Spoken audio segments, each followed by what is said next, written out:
Jadi pembuka pintu langit nama Nabi Muhammad sallallahu alaihi wasallam. Maka orang-orang yang hidupnya bermasalah, cobalah mulailah selawat pagi 100, sore 100, malam 100. Di setiap senggang, lagi di motor, lagi di mobil, selawat 100 kali. Jangan kurang selawat setiap hari daripada 500 kali lah. Zikir itu panas. Dalam zikir itu ada energi ilahiyah, ada nur tapi har. Itulah sebabnya zikir itu bisa menetralkan banyak hal. Bismillahilladzi la yadurru ma'asmihi syai'un fil ardi wala fis sama'i was-sami'ul 'alim. Dengan nama Allah. Ini enggak usah datang ke dukun ya, amalkan ini. Mau diserang-serang dalam politik ya, kali Bu Bupati, Pak Wakil diserang orang, amalkan ini pagi sore, satu napas. Bismillahilladzi la yadurru ma'asmihi syai'un fil ardi wala fis sama' wa huwas sami'ul 'alim. Ini langsung turun dari langit. Ini lafaz ini langsung turun dari langit. Diajarkan Rasulullah sallallahu alaihi wasallam kepada sahabat. Diriwayatkan oleh Imam Abu Dawud.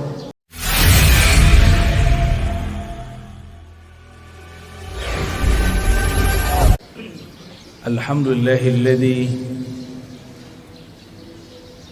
bini'matihi tatimmus shalihat. Walhamdulillahi 'adada ma khalaqa fis sama'.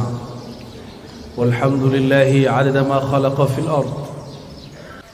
Alam ini dicipta karena Allah cinta kepada baginda Rasul sallallahu alaihi wasallam. Jika seseorang kenal Allah, kenal Rasulullah, maka dia masuk ke alam ini hormat kepadanya. Dia masuk ke alam barzakh, yang jaga alam barzakh pun respect kepadanya. Jika dia masuk padang mahsyar, maka yang di padang mahsyar pun melindunginya. Kita mau datang ke satu tempat, kenal penguasanya, dijaga bukan? Dijaga. Yang jadi raja pemimpin di alam semesta, itulah baginda Rasul sallallahu alaihi wasallam. Beliau bergelar Sayyidul Alamin, penghulu alam semesta.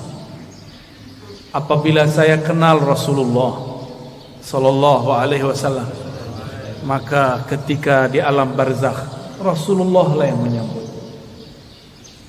Tapi kalau kenalnya baru imam, lumayan. Imam itu nanti yang akan sambut. Kalau kenal Allah, pasti kenal Rasulullah. Tidak ada orang kenal Allah kecuali lewat pintu Rasulullah. Maka ma'rifat mengenal ada dua jalur. Ada ma'rifat Muhammadi, mengenal dengan jalur Nabi Muhammad. Ada ma'rifat Azaziliyah, Iblisiyah. Ada mengenal jalur iblis. Kenal juga, tapi kenal dengan cara yang tidak benar. Allah Subhanahu wa taala mengatakan, "Qul in kuntum tuhibbunallah fattabi'un." Katakanlah jika engkau betul cinta kepada Allah, maka ikutilah jalanku. Ikutilah aku. Ikuti Rasulullah sallallahu alaihi wasallam. Maka banyaklah kelompok yang mengaku dialah yang paling ikut Rasulullah sallallahu alaihi wasallam. Yang diikut bukan model baju, yang diikut akhlak yang punya baju. Kalau model baju berubah-ubah per zaman. Ini bajunya kurang sunnah nih sebagiannya. Rasulullah itu suka pakai baju impor. Percaya tak? Baca Sahih Bukhari. Rasulullah selalu pakai baju dari luar negeri. Dari Bahrain, beliau tinggal di Madinah. Dari Persia, dari Romawi, dari Yaman, dari Mesir, dari Syam. Selalu memakai pakaian dari luar. Ada yang beliau beli, ada yang dibelikan. Tapi lebih banyak dibelikan orang ya. Karena setiap kali ada orang datang, kasih beliau sallallahu alaihi wasallam hadiah.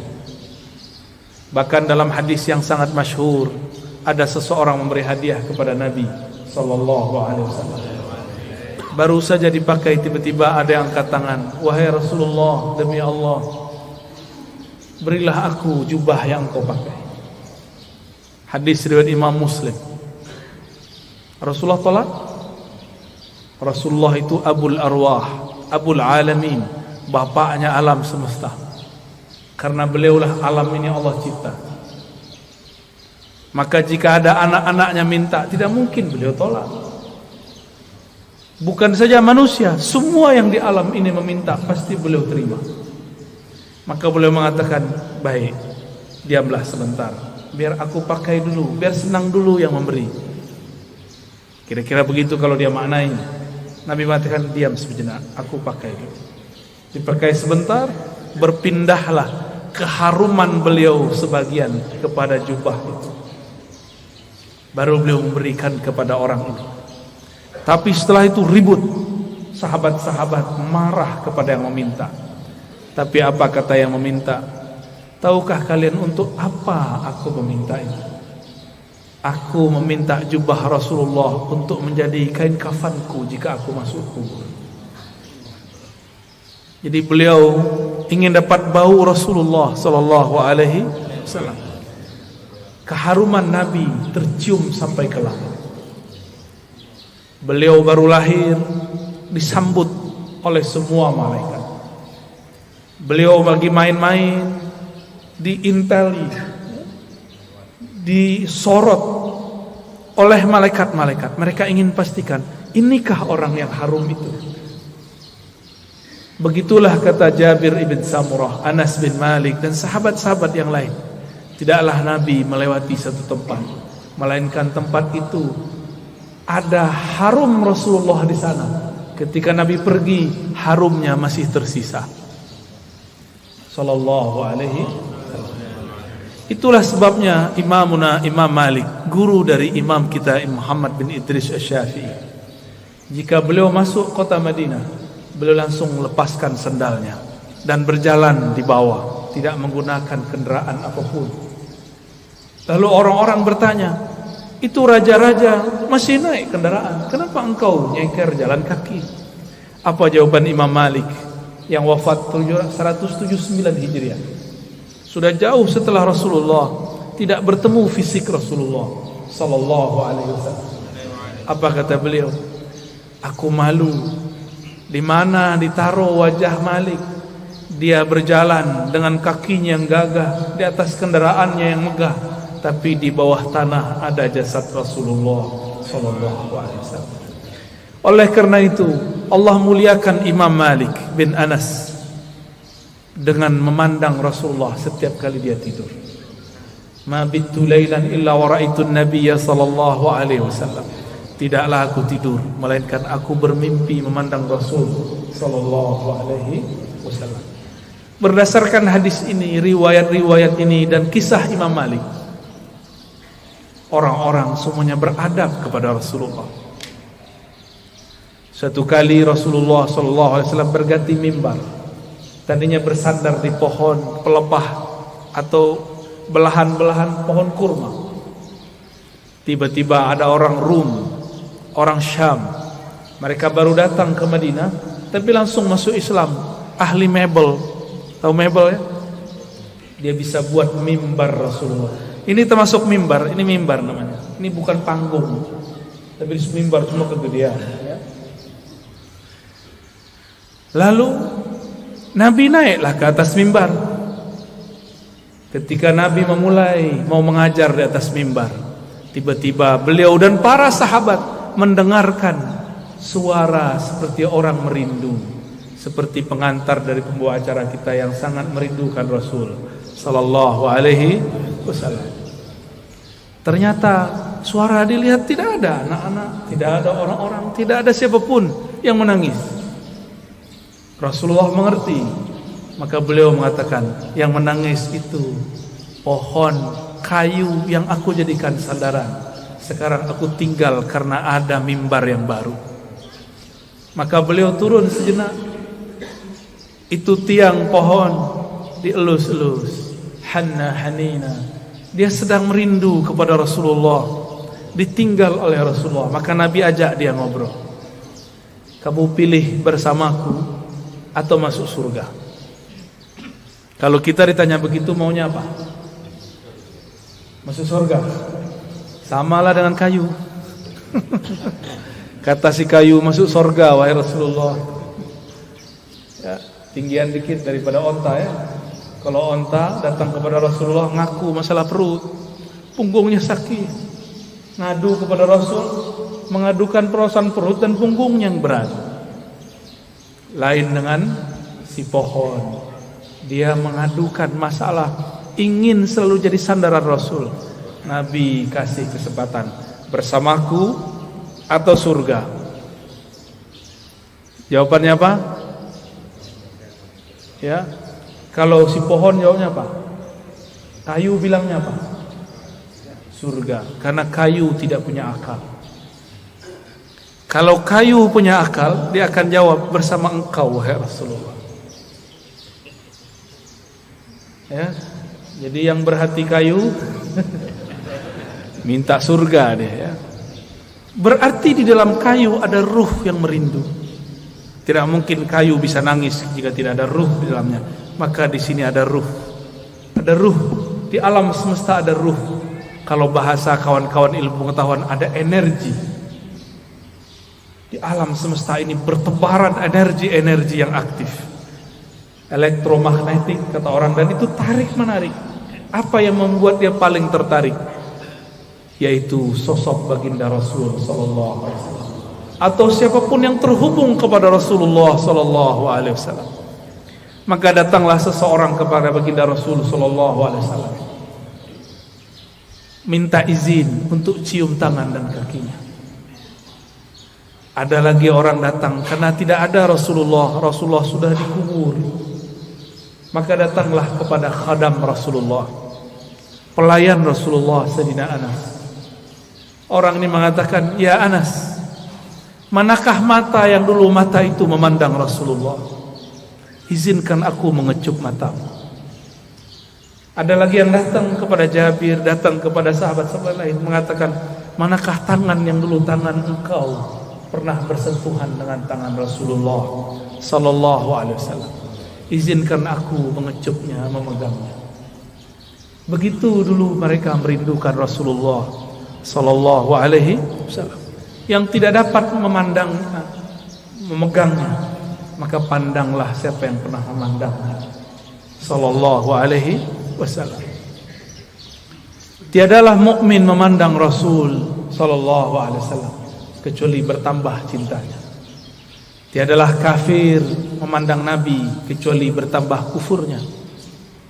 Tiadalah munafik memandang Nabi sallallahu alaihi wasallam kecuali bertambah kemunafikannya.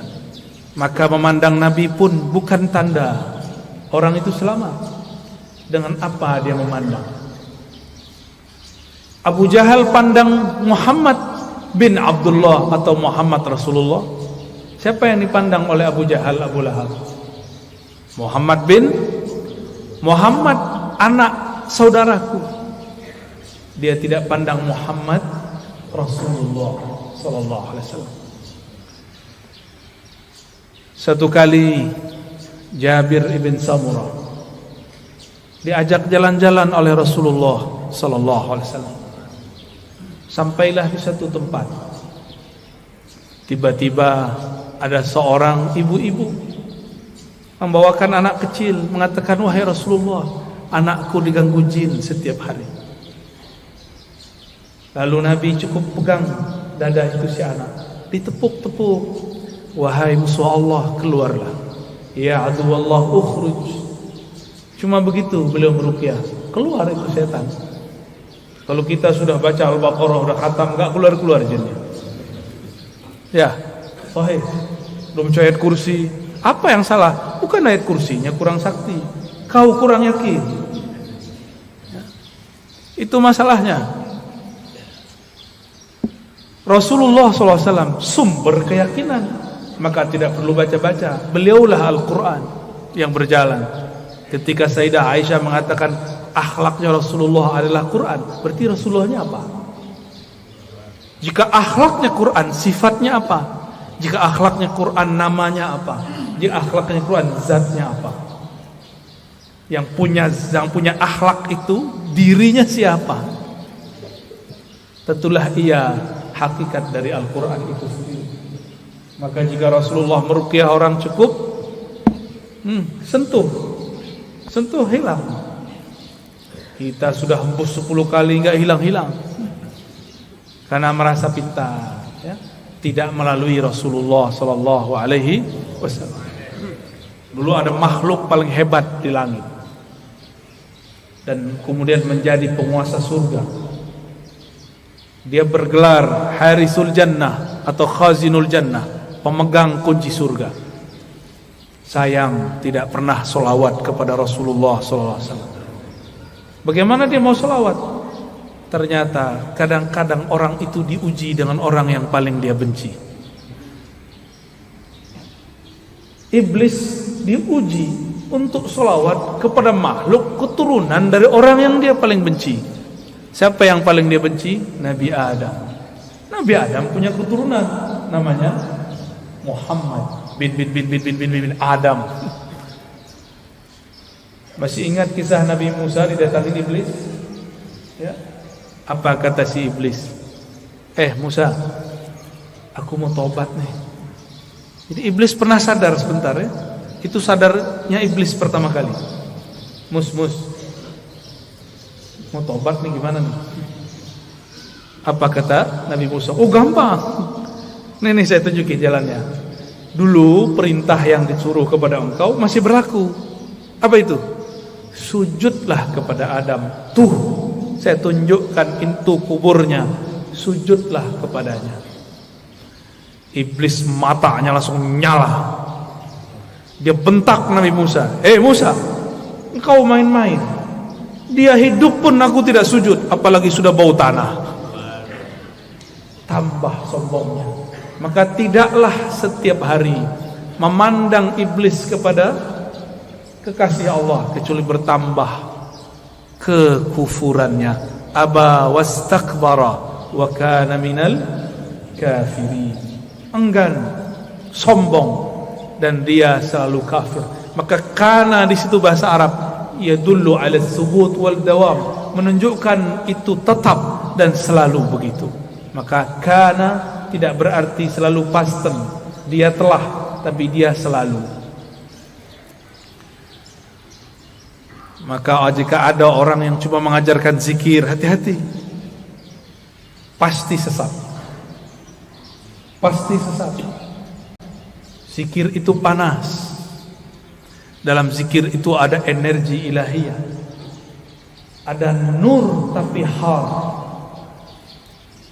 Itulah sebabnya zikir itu bisa menetralkan banyak hal. Bismillahilladzi la yadurru ma'asmihi syai'un fil ardi wala fis samaa'i was-sami'ul 'alim. Dengan nama Allah. Ini enggak usah datang ke dukun, ya. Amalkan ini. Mau diserang-serang dalam politik, ya. Kali Bu Bupati, Pak Wakil diserang orang, amalkan ini pagi sore. Satu napas. Bismillahilladzi la yadurru ma'asmihi syai'un fil ardi wala fis samaa'i wa huwas samiul 'alim. Ini langsung turun dari langit. Ini lafaz ini langsung turun dari langit. Diajarkan Rasulullah SAW kepada sahabat. Diriwayatkan oleh Imam Abu Dawud dengan nama Allah. Bismillah allazi, yang mana la yadurru ma'asmihi, tidak ada yang akan merusak, mengganggu siapa yang bersama namanya. Ini maksudnya apa? Gak ada yang ganggu, baik dari langit ataupun dari bumi. Namanya Allah titipkan semuanya ke dalam qalbu Rasulullah sallallahu alaihi wasallam. Maka orang yang datang kepada Allah lewat pancaran qalbu Rasulullah, dia langsung diterima. Kalau saya masuk kantor Bu Bupati, bawa surat sakti dari Bu Bupati, diterima nggak? Diterima. Tapi kalau bawa proposal, nggak ada janjian, ditolak nggak? Tolak. Biasanya kalau pegawai itu ada kartu, ya, kartu pengenal diri. Apa namanya? ID card. ID card. Itu kalau kita kemana-mana pakai ID card, tertulis di situ statusnya apa. Pasti tempat itu menghormati kita. Yang dipandang bukan kita, ID cardnya. Ya, siapa yang membawa nama Allah, siapa yang bersama Rasulullah, maka dia akan dihormati di mana saja. Imam Ahmad bin Hanbal dilecehkan oleh Al-Ghajjul, ditelanjangi Pak. Itu Imam Ahmad bicara kepada sarungnya, wahai sarungku, tutuplah auratku. Takutlah kepada Allah, engkau mempermalukan aku. Langsung naik itu, diturunin lagi oleh Al-Ghajjul, enggak turun-turun. Al-Ghajjulnya takut.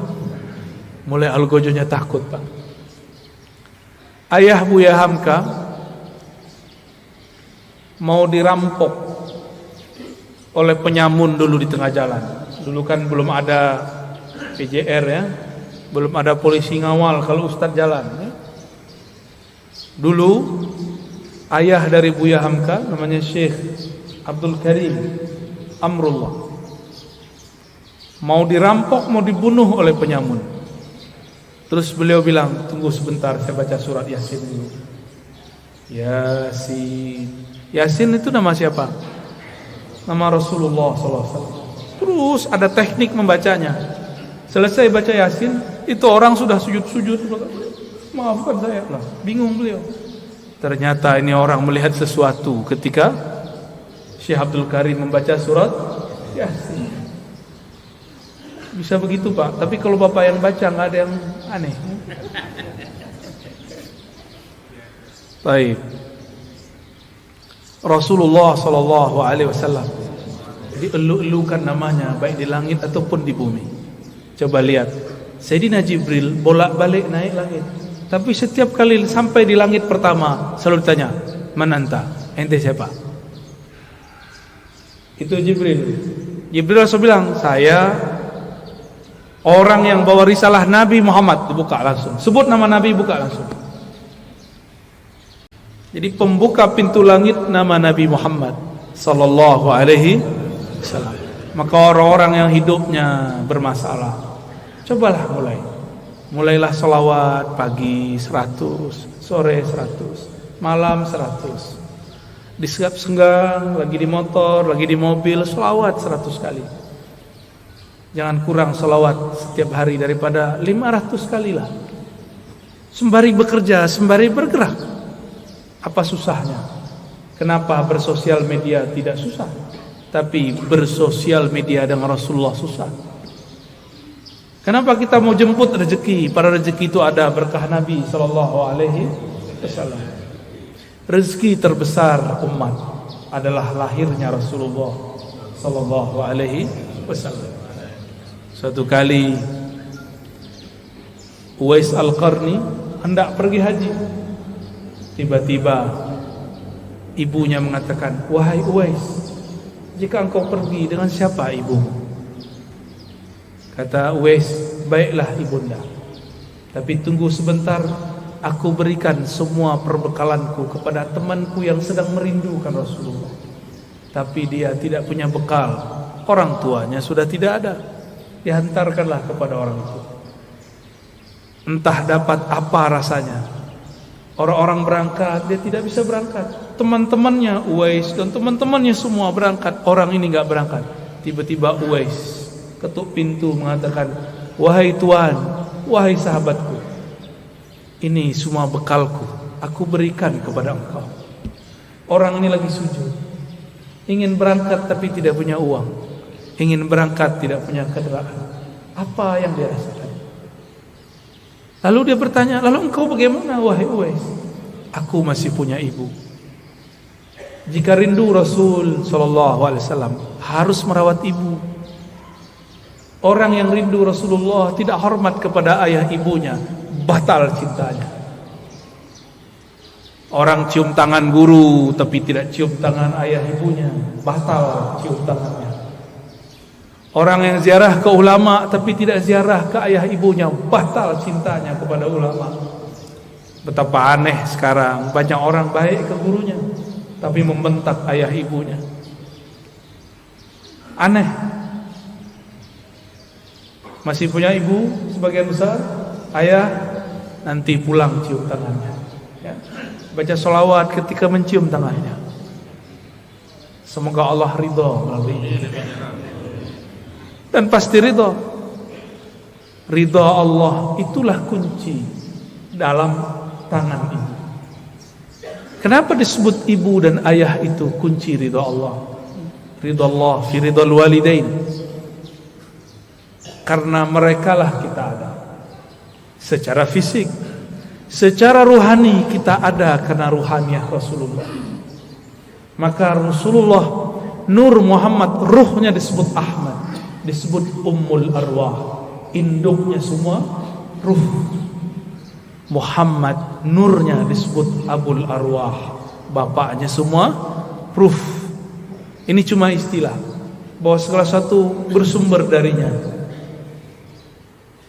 Inilah yang sering kita katakan ketika Allah menciptakan alam semesta. Apa yang Allah lakukan pada alam? Allah menciptakan alam ini supaya alam ini sempurna dengan menyembahnya. Allah tetap sempurna tanpa disembah alam. Allah ciptakan alam supaya alam itu sempurna dengan menyembahnya. Disebut dalam Quran liya'budun, untuk menyembahku. Siapakah yang paling sempurna menyembah Allah? Rasulullah SAW. Siapakah yang paling kenal Allah? Rasulullah SAW. Maka yang dimaksud dalam ayat ini, tidaklah aku ciptakan jin dan manusia illa liya'budun, kecuali untuk menyembahku sebenar-benar menyembah, mengenalku benar-benar mengenal. Itulah sosok Rasulullah sallallahu alaihi wasallam. Jadi ayat ini berbicara tentang Rasulullah sallallahu alaihi wasallam. Jadi jika ada orang mengatakan tidak usah buat maulid, tidak usah buat zikir-zikir, gak usah buat zikir jamaah, gak usah buat manaqib, tugas kita ibadah, ya itu ibadah.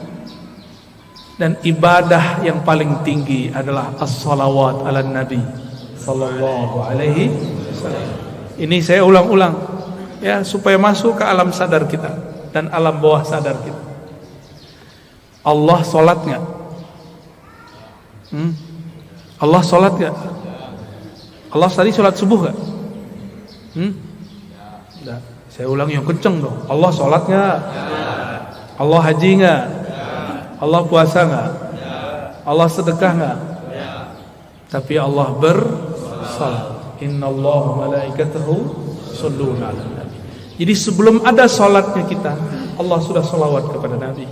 Sebelum ada zikir, baca Quran, ngaji kita, belum ada thariqat kita, belum ada mazhab kita, belum ada manhaj kita, belum ada, Allah sudah bersalawat. Maka ciri-ciri musuh Allah, dia benci orang salawat. Meskipun sorbannya 7 kali lilit, meskipun jenggotnya sepanjang tali apa? Tali rapia. Bapak kayaknya kesal banget orang itu ya. Korban sepertinya ini ya. Nggak ngaruh ya. Tidak ngaruh, tidak berpengaruh. Bapak Ibu yang melakukan Allah, karena sholawat itu adalah fiilnya Allah. Sholawat itu apa? Apa arti fiil? Kerjanya Allah. Dengan sholawat itulah Allah menciptakan alam.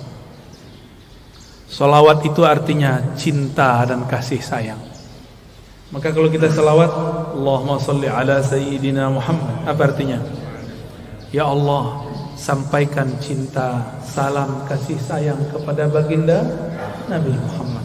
Jadi sholawat itu jangan pakai terjemahan biasa.